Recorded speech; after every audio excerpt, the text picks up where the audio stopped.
फलस्तीन जा मुजाहिद मुसलमान चो जने असा के वारो मिलो रस्तो मिलो ऐलान थो उलमान बुजुर्गन फरमायो असा मतन सा कफन बदी करे जिहाद जो ऐलान करे मुसलमान चौंदा से ओ फलस्तीनी मुजाहिद मुसलमानो मर्द है औरतों भाईरो तवाने दुड़का दाओ कलबे वारा मुसलमान पूछी आचो सुभान अल्लाह। फलस्तीन नंढड़ो मुल्क आ मजलूम मुल्क आ दुनिया वारो जिनके एटमी कुवत ताकत ना है अम्मा सजा मुजाहिदड़ा 28 साल ताईं जुल्म बर्दाश्त कंदा रहा बिलाखिर हिकड़ी धक में इस्राइल मुर्दार जे मथा काफर यहूद नसारन जे मथा हमलो करे साडा 5000 राकेट मिसाइल उछले टुकड़ा टुकड़ा जे ताकत थे कया माना चंदासी इस्लाम दहशतगर्द तंजीम ए मौलवी दहशत था सिखारे ए तशद्दुद इनमें सख्ती आ इस्लाम दहशतगर्द तंजीम ए दहशतगर्द था पैदा करें चरियो इस्लाम अमन जो पैगाम दे मौलाना फजल रहमान साहब ऐलान फरमायो ओ फलस्तीन हमार जा मुजाहिदो अल्लाह तां के फतह नसीब करे पर याद रखो नबी जी हदीस सुन्नत के नवे सारे जो सोने नबी सल्लल्लाहु अलैहि वसल्लम फरमाया साहबा जी जमात हो तां जाते फतह कयो काफरन जे शहरन ऐं गोठन में उते मासूम बार औरतें पोढ़न जो ख्याल कजो जो दुनिया के खबर पइजी वए इस्लाम दहशतगर्द तंजीम ना है इस्लाम अमन जो पैगाम दे थो पर इंशाअल्लाह मौलाना फजल रहमान साहब ऐलान फरमायो तो रस्तो असा के मिले फलस्तीन मुजाहिदीन सा गद विच बेंदास केड़ा बा मुजाहिदीन तमाम जो चवन इंशाअल्लाह सा हाजिर थींदासे चो चो चो चो चो इंशाअल्लाह हां चंद जुमला इनन जे लाए भी माता जे लाए तैयार करे आयो हां त आजकल माशाअल्लाह है मौलाना फजल रहमान साहब ऐलान फरमायो तो फलस्तीन मुजाहिदीन जे मतलब जुल्म थी रहा मुसलमान कलमे वाला नबी जा उम्मत इस्राइल काफर सब एक थी करे अमेरिका बमबारी करन था पया कत्ल आम करन था पया मासूम सगीरन के ननन के जान त हाजिर न था करे सगो माल त देई सगो था ना उन जे लाए कैंप लगी विया ता जे इन कलजारे में भी कैंप लगल आए फलस्तीन मुजाहिदीन जे इमदाद जे ला चो इंशाअल्लाह सा जानी माली तावन करे इमदाद दींदा से इंशाअल्लाह तो इहो भी जिहाद जो एकड़ो जरियो आ इन में भी नालो ता पांजो लिस्ट में लिखायो साईं घट न के अज कयो वायदो तो इंशाअल्लाह फलस्तीन जे इमदाद जे लाए असा पांजो माल हाजिर करास इतना वही करे हेर जी सुबाने वही करे रुपयो थे 2 थे 100 थे 1000 थे मां नेट में डिठो 2-3 दी पेरिया एक बड़ी पेरिया नेट में शायद के इस्लामाबाद जे हवाले सा नेट में आलो तो पाण में भेनर हुई 2 भेनर उन्हन तकरीबन सून ए पैसे जी मालियत 2 करोड़ दिनो फलस्तीन मुसलमान मुजाहिदन जी इमदाद जे लाए छो सुभान अल्लाह जिहाद जो ऐलान थी वई खैरात सदका जो ऐलान थी वई मर्द ए औरत खुदा जो कसम माल खपाए वाला खपाए सब अल्लाह जे राह में रब जे रस्ते में ए जेकरे मुजाहिदीन जे इमदाद जे लाए दींदा तो खुदा जो कसम इन सवाब में शामिल थी वई फलस्तीन जा मुजाहिद मुसलमान चो जने असा के वारो मिलो रस्तो मिलो ऐलान थो उलमान बुजुर्गन फरमायो असा मतन सा कफन बदी करे जिहाद जो ऐलान करे मुसलमान चौंदा से ओ फलस्तीनी मुजाहिद मुसलमानो मर्द है औरतों भाईरो तवाने दुड़का दाओ कलबे वारा मुसलमान पूछी आचो सुभान अल्लाह मुसलमान गैरत थींदा नेट ते फेसबुक में मुर्जो खुदा जो कसम गैरत उन जी दिसो औरत जी गैरत एकड़ो मुजाहिद फलस्तीनी जो हमास जो वो इंटरव्यू पियो दे उनके मास के बुट लगलो पोया उन जी अम्मा आई पंजे पुत्र मुजाहिद जे उन बुट के वठी करे उन निकाब के छिके करे लाए चेहरो जाहिर कराई चियो मुझा बचड़ा तू अल्लाह जो शेरो मुंह ढके करे छोथो गालाए मुंह जाहिर करे इंटरव्यू दे जी इस्राइल जे कुतल के खबर पेजी वई नबी जा अल्लाह जा शेर ये थी भाई जो सुभान अल्लाह मुजाहिद हो आई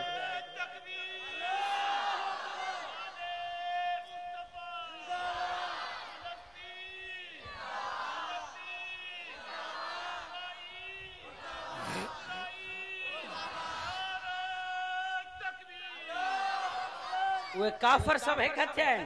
अमेरिका जो हेल्प थो करे, काफिर जो हेल्प था करन पया। अज जो इंशाल्लाह सब मुसलमान पांजी कलमे वारन से मुझा दोस्तों अजीजो केतरा साल अफगानिस्तान में जिहाद रहो। अमेरिका ते हम लोग 20 सालन ताई 20 साल मुसलसल मुसलमान के कोंदो रहो, औरतन के नंगो गाड़ो करे वीडियो ठाईंदो रहो, बारणन के कत्ल कंदो रहो, अल्लाह जे घरन ते बमबारी कुरान शहीद कंदो रहो। पर मुझा दोस्तों अजीजो 20 सालन ताई मुजाहिद पहाड़न में छुपी वया। तो चयो मो चयो खत्म थी वया, पर गर्मिन में बुख में उय में पहाड़न में लिखी करे वक्तन फवक्तन अमेरिका जे अंग्रेज काफिर फौजन के चुटींदा रहा 20 साल गुजरी वया। बिलाखिर अमेरिका जा फौज कुत्ता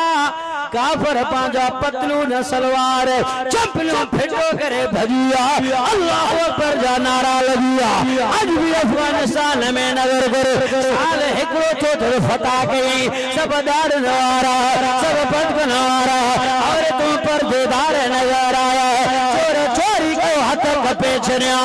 इतने बार के अगवा दो फांसी के लटकाए छरिया। मस्त हुआ डॉलर के भी इज्जत है, उते सस्ता है तो उते कुरान को कानून है। सुभान अल्लाह, नारे तकबीर, इस्लाम इस्लाम, फलस्तीन फलस्तीन, इसराइल ते नारे तकबीर। नबी सल्लल्लाहु अलैहि वसल्लम अल जिहाद माज़िन यौमिल क़ियामह, जैसी ते दुनिया रहंदो न मुजा मुजाहिद रहंदा। चो सुभान। दुनिया पे चवे अमेरिका सुपर पावर आ, इनका मत एटमी कुवत ताकत कंहिंखे न आहे, पर कलमे वारन मुसलमान अफगानिस्तान जे मुजाहिदीन साबित करे ॾेखारियो तो सुपर पावर एक रब जी ज़ात आहे। फलस्तीन नंढड़ो मुल्क आ, मज़लूम मुल्क आ, दुनिया वारो जिनके एटमी कुवत ताकत न आहे। हमास जा मुजाहिदड़ा 28 सालन ताईं जुल्म बर्दाश्त कंदा रहा। बिलाखिर हिकड़ी धक में इसराइल मुर्दार जे मथा काफिर यहूद नसारन जे मथा हमलो करे 5000 राकेट मिसाइल उछले टुकड़ा टुकड़ा जे ताकत के कया। पूरी दुनिया उनके तस्लीम पियो करे ताकत के, पान के सुपर पावर पियो समझे, मुतकब्बिर पियो समझे, पर अल्लाह उन जे चेल के टोड़े फिटी कयो, ताकत के भई छड़े। चंद मुसलमान रहा फलस्तीन जेके एटमी कुवत ताकत न है, और जे आधो घोड़ा भई करे वेई रहो, चीखो न जा निकलियो, मालूम थियो ताकत वारो अल्लाह है, सुपर पावर जो रब है, मालिकुल मुल्क जो अल्लाह। आया बुध कुरान छातो छे कुरान में तबारकल्लज़ी बियदिहिल मुल्क व हुवा अला कुल्लि शैइन क़दीर। मथे करे तो सुभान अल्लाह, तेरा बादशाह तेरा मालिकुल मुल्क। आया बुध कुरान छातो छे कुरान में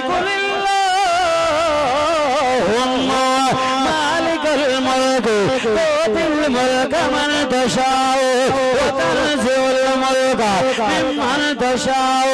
व तुइज़्ज़ु मन तशाओ व तुज़िल्लु मन तशाओ बियदिकल खैर इन्नका अला कुल्लि शैइन क़दीर। तो सुभान अल्लाह, तेरा ताकत वारो नथा ॻाल्हायो। माना चंदासी इस्लाम दहशतगर्द तंजीम आ,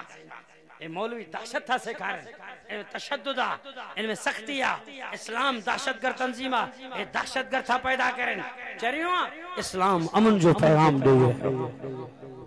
मौलाना फजल रहमान साहब ऐलान फरमायो ओ फलस्तीन हमार जा मुजाहिदो अल्लाह तां के फतह नसीब करे पर याद रखो नबी जी हदीस सुन्नत के नवे सारे जो सोने नबी सल्लल्लाहु अलैहि वसल्लम साहबा जी जमात हो तां जाते फतह कयो काफरन जे शहरन ऐं गोठन में उते मासूम बार औरतें पोढ़न जो ख्याल कजो जो दुनिया के खबर पइजी वए इस्लाम दहशतगर्द तंजीम ना है इस्लाम अमन जो पैगाम दे तो आज फलस्तीन जे मुजाहिद हमास वारन जाहिर करे देखारियो वाकई मौलाना फजल रहमान साहब ये ऐलान कयो मौलाना फजल रहमान साहब जी गाल ना है मोहम्मद अरबी जी सुन्नत हदीस है मां चवंदा असा जो नबी मुजाहिद अब ता जे न मोहम्मद पंजल गोठ जे अंदर उजणन में असा पुछा कंदा से बाबा हाजी हथ मथे कंदी से हाजी भी आन नमाजी घणा आन खोड़ हथ मथे कंदा बता नमाजी भी आन सखी उहे भी आन मुजाहिद गाजी पो सब चुप कंदे न मुजाहिद मिलंदो न तो के गाजी मिल सब कुट्टी खाण वाला मजनू खोर तो आइन के ना जिहाद असां छड़ाए जियो दीन जो जज्बो असां छड़ाए जियो तंजे करे काफर मस्त थी घुमन पे असां जे मतो बम था उछलाइन ना हक जा वो अस्पताल हो जो को जख्मी जे के फलस्तीनी मासूम बारडा 4000 उहे जे के आया उन अस्पताल जे अंदर ट्रीटमेंट कराने जे लाए जालिमन उन अस्पताल जे मथा भी बमबारी कयो जे के उहे जख्मी आया हा 4000 उहे शहीद थी गया मुझा दोस्तों अजीजो उन जे लाए इमदाद जा कै पाकिस्तान जी अवाम गैरत आयो पर गवर्नमेंट हुकूमत के गैरत ना है दुआ कयो त अल्लाह से इनके गैरत हया सिखारे चो इंशाअल्लाह पर मां चवा तो त ये फलस्तीन में जे के औरतू इन मासूम बारडा इन उहे जे के पत्थर खणी करे इसराइली काफरन के हणन था पे औरतू फलस्तीन असां जे पाकिस्तान में शाहीन जेड़ा एटम बम रॉकेट पया हन जंगाल जी या धप करे विया मां तो जदो पाकिस्तान जे रॉकेट इन एटमी कुवत इन शयन का वधिक मां कुर्बान घोर वया उन अम्मा जे पत्थर ते जेका इस्तेमाल थिया काफर जे खिलाफ असां जा कंहिंजे लाइ इस्तेमाल थींदा आज वायदो को इंशाअल्लाह असां पांजो जो इमदाद जे लाइ भी तैयार हो जानी माली ऐलान थे उन जे लाइ भी तैयार ऐ बुधो असां जो नबी मुजाहिद हो छायो बाबा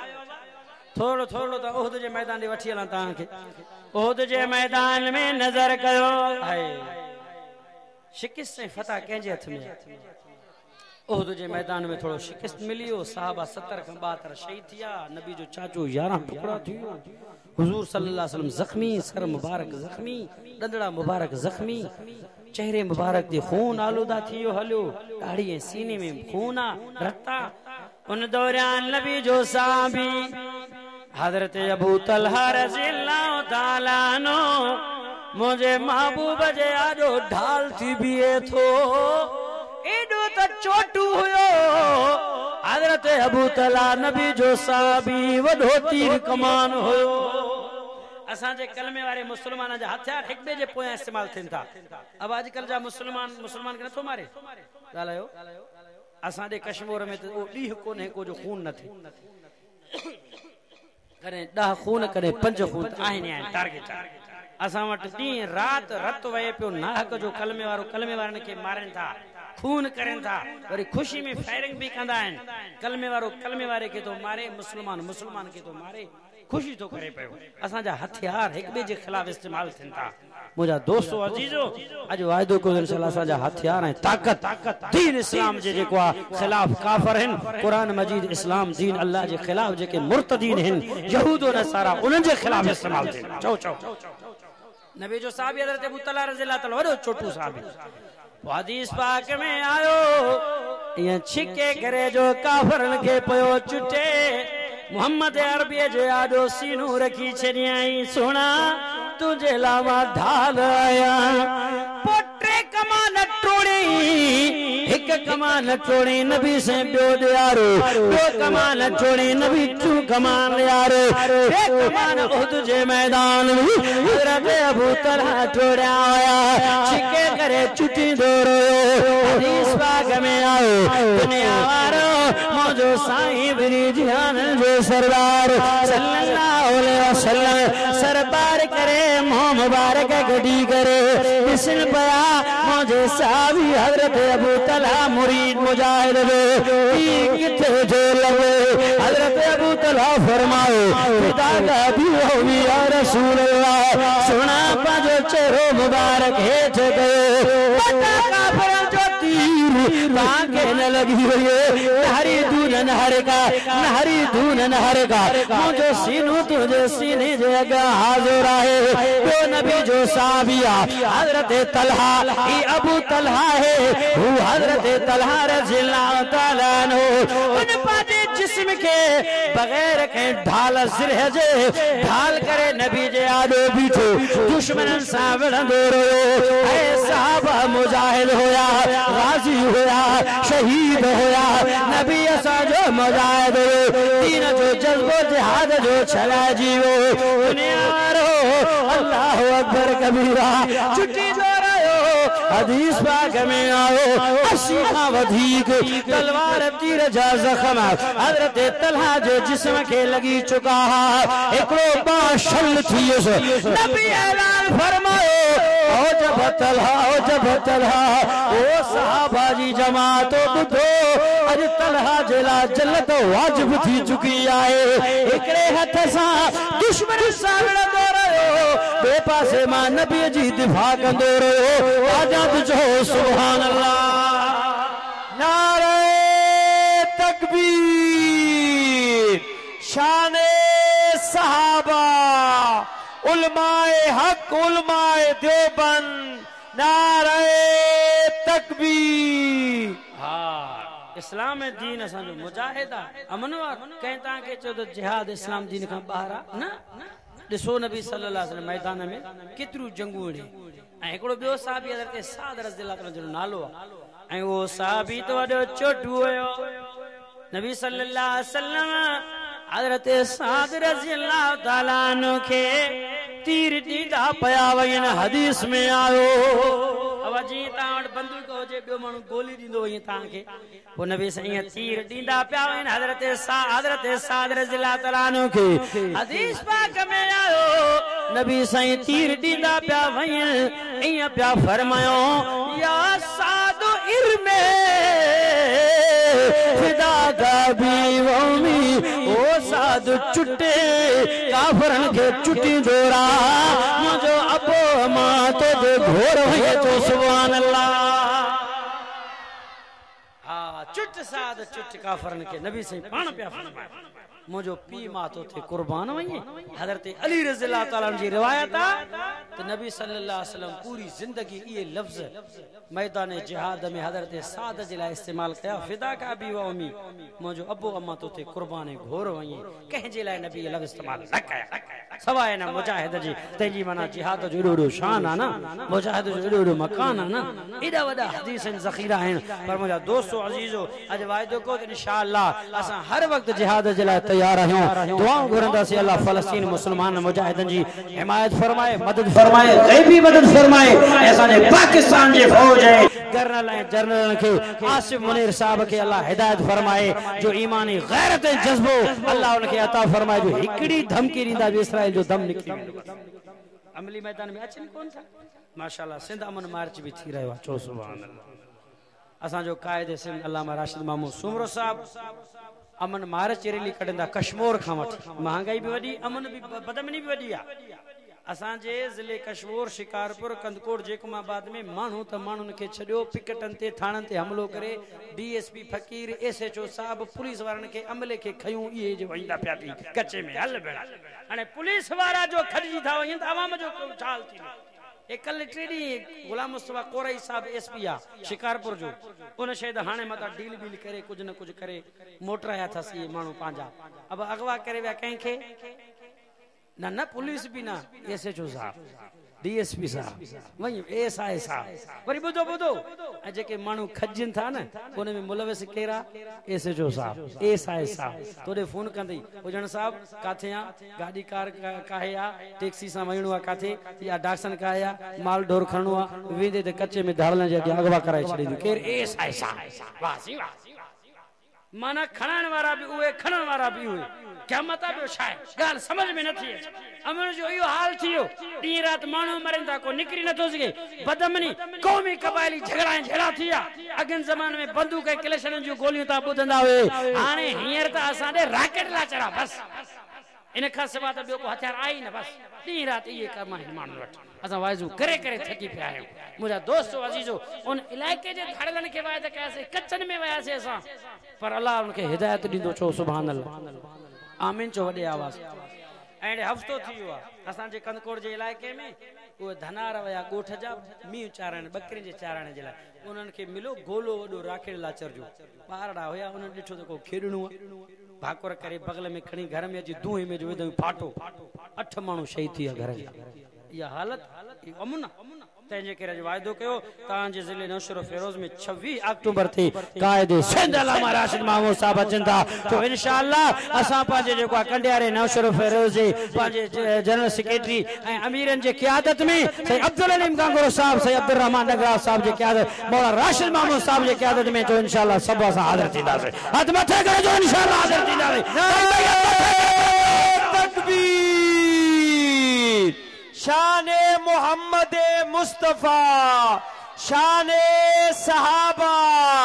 जमियत उलमा इस्लाम कायदे जमियत हजरत मौलाना फजलुर रहमान अल्लामा राशिद महमूद सुमरो।